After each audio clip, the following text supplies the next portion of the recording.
अस्सलाम वालेकुम।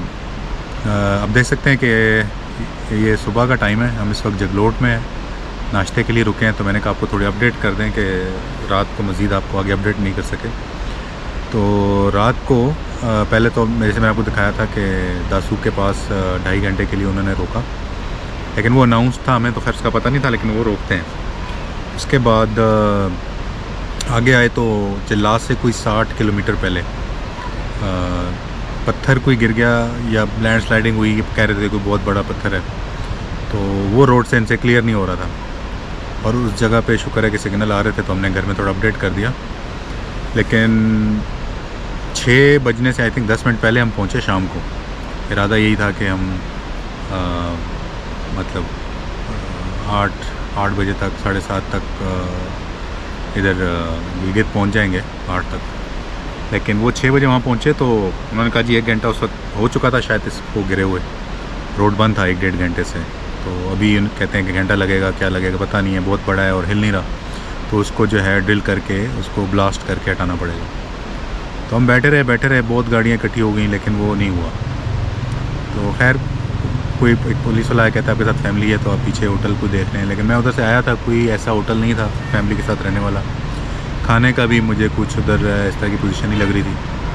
तो हमने यही फ़ैसला किया कि हम इधर ही रुकते हैं, गाड़ी में बैठते हैं। तो हमारे पास कुछ ब्रेड जैम वगैरह थी, वो खा लिया। पानी शानी था पास, तो वहीं पे कुछ सो गए। और रात को तकरीबन कुछ 3:30 बजे कुछ आवाज़ें आई तो हम उठे, तो गाड़ियाँ कुछ चलना शुरू हो रही थी। तो हम भी चले, लेकिन जहाँ तक पत्थर था गिरा हुआ था, वहाँ से निकलते निकलते हमें तकरीबन 4:15 हो गए।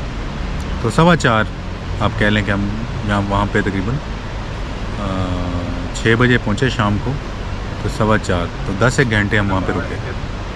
तो उसके बाद 4:15 से फिर हम आगे चिल्लास, और चिल्लास से डीज़ल डलवाया।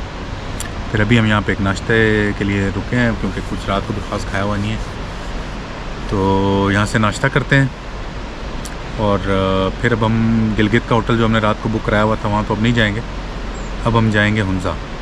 तो हुंज़ा की आज की बुकिंग है, और फिर आपको दिखाते हैं आगे का दिन कैसा चल रहा है। तो चलिए। अच्छा, इससे पहले कि हम यहाँ से आगे चलें, मैं आपको चिल्लास से जगलोट तक का जो रास्ता हमने कवर किया पीछे, वो आपको दिखाता हूँ। 2 साल पहले जब मैं यहाँ आया था तो चिल्लास से जगलोट की साइड पे जो शुरू का रास्ता है वो काफ़ी ख़राब था और काफ़ी लंबा पैच था, लेकिन अब वहाँ पे कारपेट रोड बन चुकी है। थोड़ा आगे आएँ तो तकरीबन 1 किलोमीटर का पैच ख़राब है, लेकिन वो भी आराम से गुजर गया है।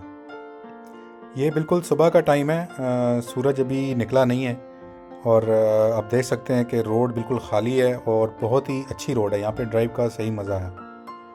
ये जो एरिया है ये रायकोट ब्रिज के पास है। यहाँ से आप फेरी मेडोज़ और नांगा पर्बत बेस कैंप के लिए जाते हैं। यहाँ से लोग जीप बुक करवा कर ऊपर 15 किलोमीटर तक जीप आपको ले जाती है, लेकिन उसके बाद फिर पैदल ट्रैक आपको फेरी मेडोज़ तक जाना होता है। और अगर फेरी मेडोज़ से बहुत अच्छी जगह है, वहाँ से भी आप वापस आ सकते हैं, और लोग यहाँ से नांगा पर्बत बेस कैंप के लिए ट्रैकिंग भी करते हैं।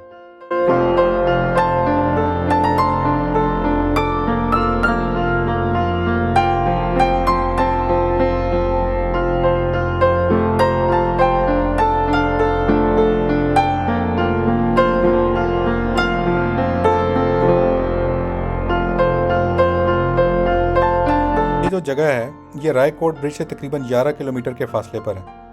अगर आपने अस्तोर, रामा लेक, देवसाई, बुर्जल टॉप वगैरह की साइड पे जाना हो तो यहाँ से आप दाएं साइड पे मुड़ जाएंगे। 2 साल पहले जब मैं आया था तो देवसाई तक गया था अस्तोर के रास्ते से, तो उस व्लॉग का जो लिंक है वो मैं नीचे डिस्क्रिप्शन में डाल दूँगा। अब हम जंगलोट के करीब पहुँचते जा रहे हैं। आप अभी भी देख सकते हैं कि रोड जो है वो बहुत ही अच्छी है।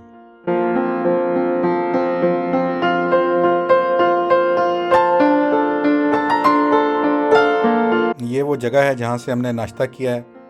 नाश्ते में हमने पराठे, चाय, माश की दाल, सब्ज़ी और अंडे मंगवाए, और बिल जो है वो हमारा तकरीबन 1500 रुपये बना। नाश्ते के बाद अब हमारी अगली मंजिल गिलगित है। रोड ड्राइव के लिए बहुत ही इंजॉयबल है।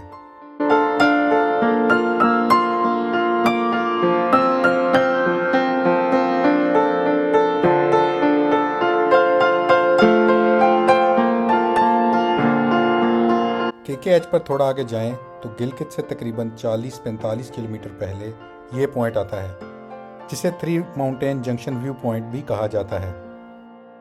यहाँ पर पाकिस्तान के 3 बड़े पहाड़ी सिलसिले शुरू होते हैं जिनमें हिमालय, कोह कराकरम और कोह हिंदुकुश शामिल हैं। यहीं पर आपको दरियाए गिलगित और दरियाए सिंध आपस में मिलते नज़र आते हैं। मैं इस वक्त 3 जंक्शन पॉइंट पे खड़ा हूँ। ये मेरे पीछे आपको मोनूमेंट नज़र आ रहा है और ये जो मेरे पीछे आपको नज़र आ रही हैं, ये शतरे से नज़र आ रही हैं, ये वो 3 पहाड़ी सिलसिले हैं, कोह कराकरम और हिंदुकुश और हिमालय।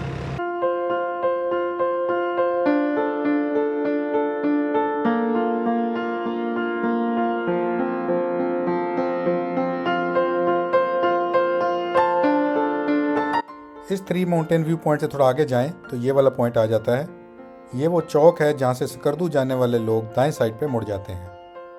यहाँ से आगे भी गिलगित तक सारी रोड बिल्कुल सही है और ड्राइव के लिए बहुत अच्छी है। यहाँ पर हर छोटी बड़ी गाड़ी आ सकती है।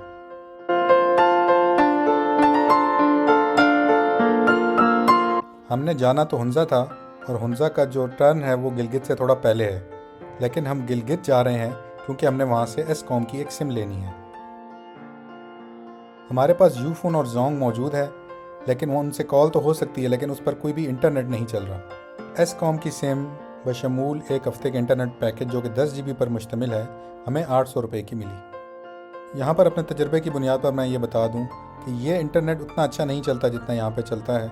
ये कभी चलता है कभी रुक जाता है और स्पीड भी इसकी थोड़ी नॉर्मल ही है। ये जो हेलीकॉप्टर आपको नज़र आ रहा है ये इंडिया से कैप्चर किया गया है और इस चौक को हेली चौक भी कहा जाता है। और अब ये जो आप रोड देख रहे हैं जिस पर हम लेफ्ट टर्न कर रहे हैं, ये रास्ता हुंजा को जा रहा है।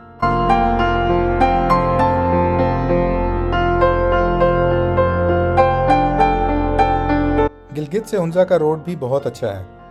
यहाँ से हुंजा तकरीबन 2 घंटे के फासले पर है और तकरीबन 90 किलोमीटर दूर है।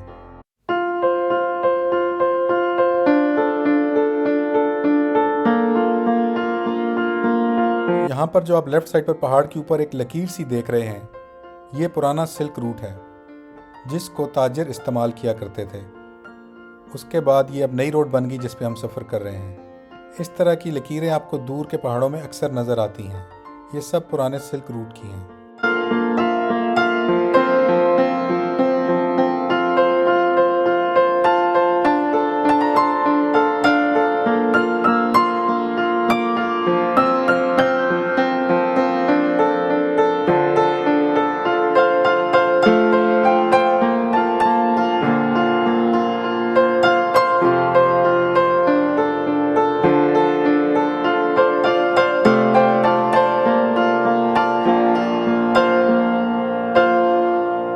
जैसे जैसे हम हुंजा के करीब जाते जा रहे हैं, खज़ां के रंग हमें दोनों साइडों पर नज़र आना शुरू हो गए हैं, जिसकी वजह से ये ड्राइव और रास्ता और ज़्यादा खूबसूरत हो गया है।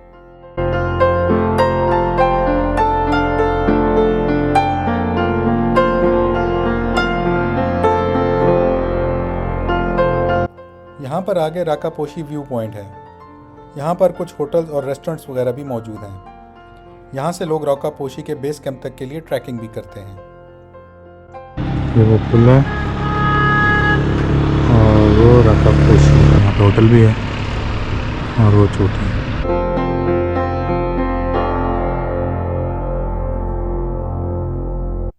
ये जो आपको दाएं साइड पे जाता हुआ रास्ता नज़र आ रहा है, ये मिनापिन की वादी में जा रहा है और यहीं पे आगे पिसान का गांव भी है। मिनापिन में मैं ओशोथॉन रेस्टोरेंट की वजह से जाना चाह रहा था, जबकि पिसान में एक नेचुरल क्रिकेट ग्राउंड है जो कि आजकल बड़ा मशहूर है, तो वो भी देखना प्रोग्राम में शामिल था, तो इसलिए हम दाएं साइड पे गए। बड़ी मुश्किल जगह पे आ गया हूँ भाई, घर वाले भी सारे नीचे चले गए पैदल। इधर एक क्रिकेट ग्राउंड है मिनापिन के पास, तो मैं समझा नीचे पूछा भी इतना 4x4 चली जाएगी, लेकिन ये तो बिल्कुल वो सिरी पाई वाला रास्ता निकला है और इस तरह का मैं ड्राइवर हूँ, घर वाले भी डर रहे थे, तो काफ़ी ऊपर आके बड़ी मुश्किल से मुड़ने की जगह मिली, तो अभी नीचे उतर रहा हूँ। वो चले गए, ग्राउंड नहीं देखा है, तो अभी वापस जाते हैं, अल्लाह करे ठीक से चले जाए। वो चले गए।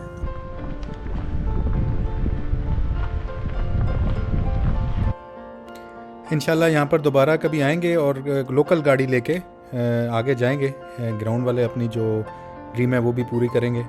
और क्योंकि अब हम लेट हो रहे थे तो इसलिए हम ओशो थोंग रेस्टोरेंट भी नहीं जा सके। तो हमने यही सोचा कि क्योंकि पिछली रात भी सही सो नहीं सके, गाड़ी में ही थे, तो अब हुंजा जाएं अपने होटल में और वहाँ पे फिर रेस्ट करें। यहाँ से हमारा होटल जिसका नाम हुंजा एलीट्स है वो तकरीबन 22 से 23 किलोमीटर के फासले पर है।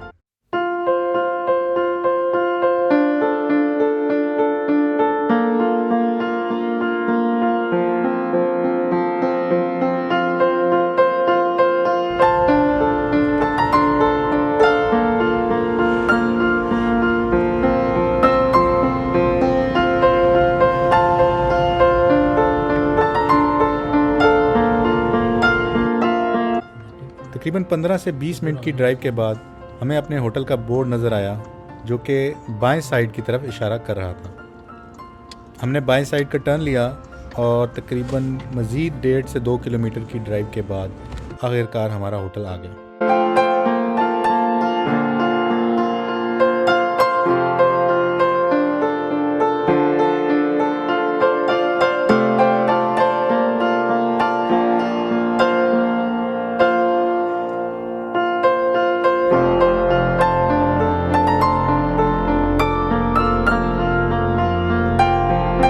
हम चूँकि काफ़ी थक चुके थे इसलिए चेक इन करने के बाद हमने फ़्रेश होकर थोड़ा सा आराम किया और उसके बाद खाने का ऑर्डर होटल में ही कर दिया। खाने में हमने एक बोनलेस कढ़ाई चिकन की और एक सब्ज़ी और उसके अलावा एक सैंडविच मंगवाया। भूख भी काफ़ी लगी हुई थी और खाना भी बहुत मज़ेदार था। खाना खाया और उसके बाद हम लंबी तान कर सो गए। आपको अब हम मिलेंगे कल सुबह। अगर आपने अभी तक हमारा चैनल सब्सक्राइब नहीं किया तो काइंडली वो चैनल सब्सक्राइब कर लें, कमेंट्स कर दें, हमें फीडबैक दें और हमें वीडियो को हमारी लाइक कर लें। शुक्रिया।